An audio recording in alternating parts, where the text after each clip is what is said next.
core functions and pursue a progressive Coast Guard career. As the Philippine Coast Guard continues to grow, with the aim to man every island of the archipelago, demands the increase of personnel, thus leads to the Coast Guard Education Training and Recreation Command Training Center's expansion across the Philippines. Regional Training Center Lakintingan, as one of the newly activated training centers of CGMC, started their first journey as they convened the Coast Guardsman Scores Class 79-2020 with 468 male trainees last 31 January 2020 who came from different walks of life and culture, mostly from Western Visayas region, which holds 63.50% of the class. In that ground, signaling the start of their Coast Guard career.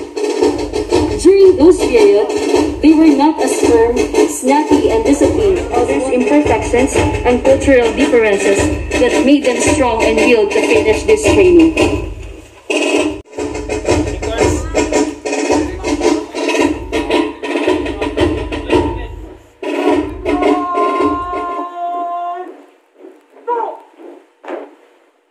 Ladies and gentlemen, the 460th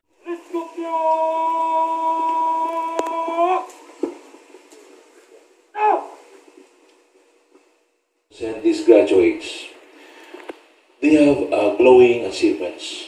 They are ready to run another race. Father, they eagerly await your own soothing and our rewarding words. Well done, good and faithful servants. I will now send with profound gratitude. We therefore praise you, Almighty and loving Father, for all the blessings you have showered upon these young men and women. We also thank you and praise you for the generous help and support of the many wonderful benefactors and friends who made this celebration. Coast Guard Officer School, number 56, ML Quezon Street, Purok 1, Lower Bigutan, Taguig City. Coast Guard Officer School, Special Order number 055, dated 08 October 2020, paragraph 1, after having completed the prescribed course of instructions of Course Class 79-2020, from 31 January 2020 to 08 October 2020, the certificate of completion is hereby awarded to candidate Coast Guardman Joshua Glenn B., Canto Philippine Coast Guard, and 462.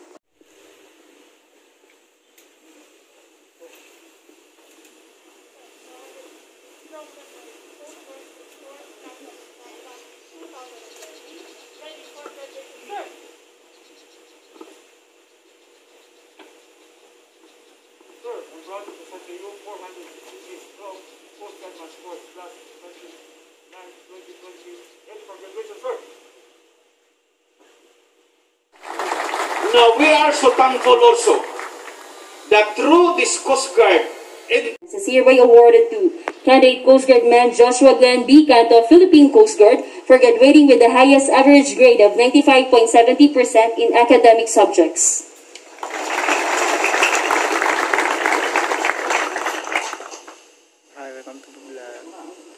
The Deputy Commander, Coast Guard Education Training and Recreation Command Award of Excellence is hereby awarded to candidate Coast Guardman Joshua Glenn B. Canto, Philippine Coast Guard, for graduating with the highest average grade of 95.70% in academic subjects.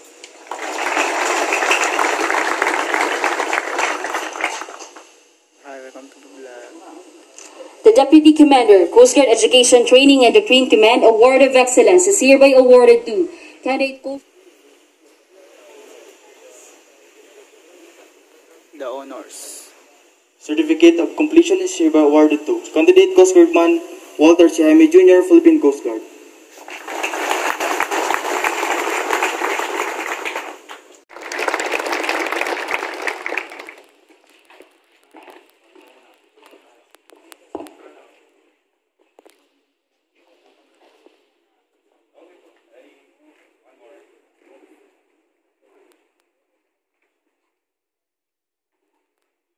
Certificate of completion is hereby awarded to candidate Coast Guardman Rodran E. Longas, Philippine Coast Guard.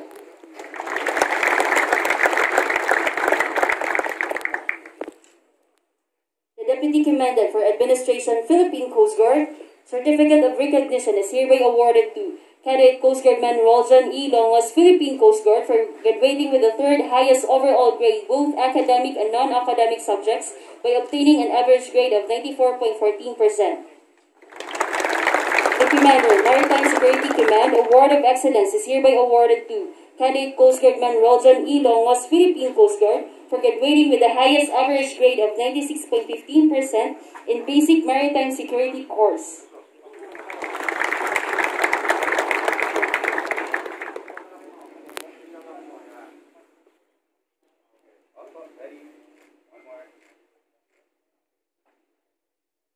Certificate of completion is hereby awarded to Candidate Coast Guardman Carl Kenneth I. Grado, Philippine Coast Guard.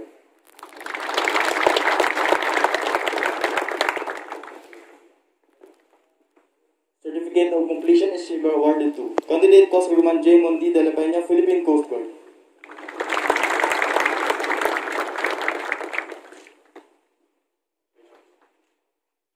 Certificate of completion is hereby. The Commander, Maritime Safety Services Command Award of Excellence is hereby awarded to Candidate Coast Guardman R.J. Villareta, Philippine Coast Guard, for graduating with the highest average grade of 98.88%.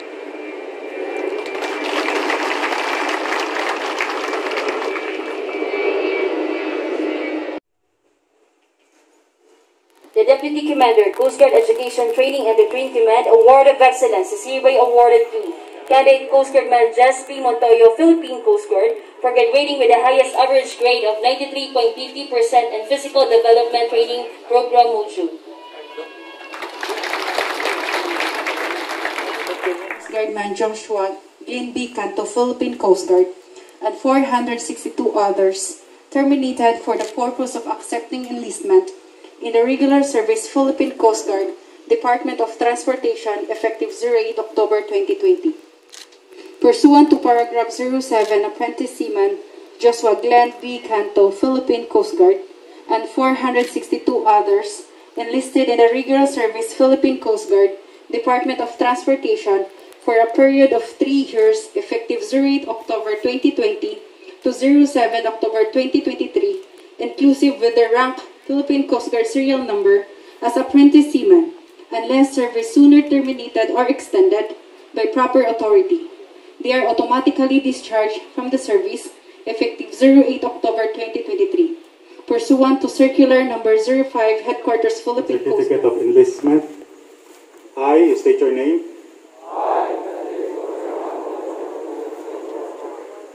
A citizen of the Philippines. Do hereby acknowledge to have voluntarily enlisted this day, the 8th of October 2020, as a Philippine Coast Guard for the period of 3 years under the conditions prescribed by law, unless sooner discharged by proper authority, and to accept from the Republic of the Philippines such pay, allowances. Hi, welcome to my vlog. Asan na chibro mo? Herado. Sige na. Sige ka di ay. Ano.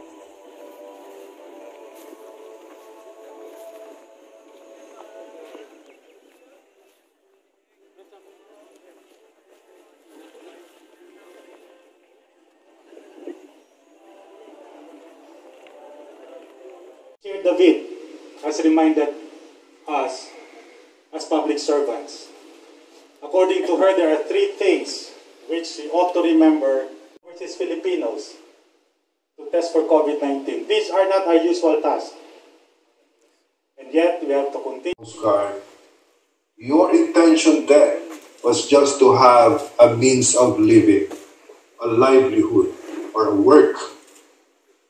But after 10 months, now that perception should have changed. Instead of having a means of living or looking at Coast Guard as a means of living, I want to believe that you consider now Coast Guard as an opportunity for you to serve our country. God God has chosen you and given you such opportunity to be His instrument, to serve and help others through the Philippine Coast Guard. They may have the opportunity to do the work pleasing to the Almighty. Respect the lessons of their experience to this young man. Now, as I've said earlier, you are expected to be real men now and no longer bots. I don't want any crying babies among you. The first memento has both from Marawi. This is a common Moro sword found in Sulu and Mindanao, which is currently used by Tausug, Samal, and Yakan warriors. As you can see, the wave of its crease denotes a flame or a serpent. A sword with the most weight will always be carried by someone with the authority and belief to give deepest trust and could even go through the enemy's body.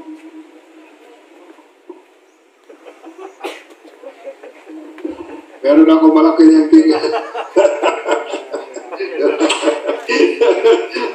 I have a bigger version of that. But yes, thank you very much. Highly appreciated. Highly appreciated indeed. Thank you very much. This is from Tawi-Tawi. This is from Tawi-Tawi. This is from Marawi, sir. Marawi. Ah, Marawi. Wow. Thank you very much. Sir, the second memento is a portrait of our very own Commandant Philippine Coast Guard, Admiral George V. Orsabia Jr., Philippine Coast Guard, which was made by Candidate Coast Guardman Cadiz III, Philippine Coast Guard, one of the graduating students of Coast Guardsman's Course Class 79-2020. Open ko, sir. Sir, should I open? Oh, yeah. Sige, paki-open, King. Paki-open na lang, King, so that everybody will see it.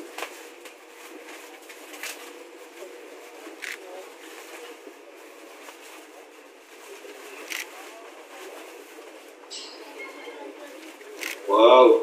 Sir, Thank you very much. The portrait was made by... sir yung gumawa ng portrait. Ah, ganun? Wow. Thank you very much. What a blessing. Thank you, King.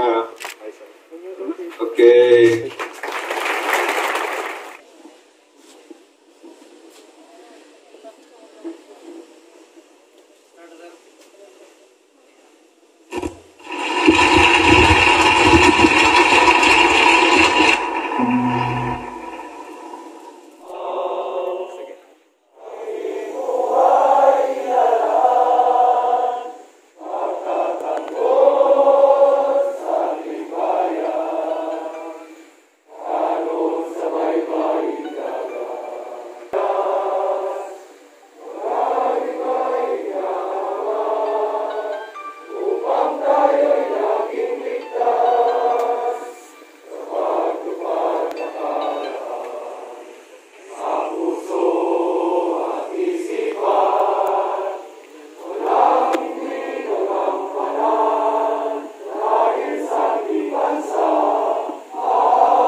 Ladies and gentlemen, that concludes our program.